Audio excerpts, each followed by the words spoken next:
Okay, so just measure. So at 13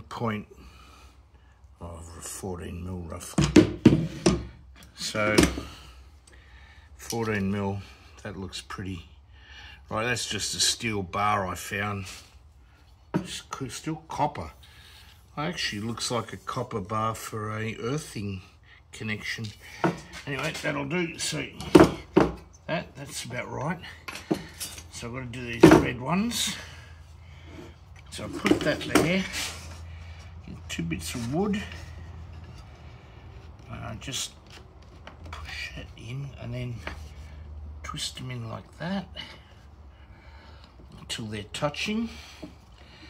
See, the rod is stopped holding it down and keeping it from kinking where the holes are at the bottom. All right, that's pretty close. So all we do is just tweak it a little bit with your fingers here. Yeah, that's good. Let's do another one.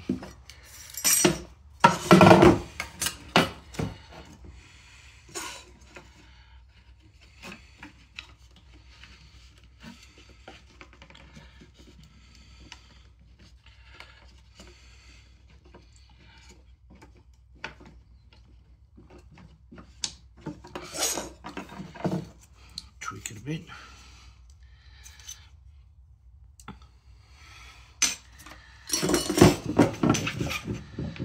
All right, 10 more to go.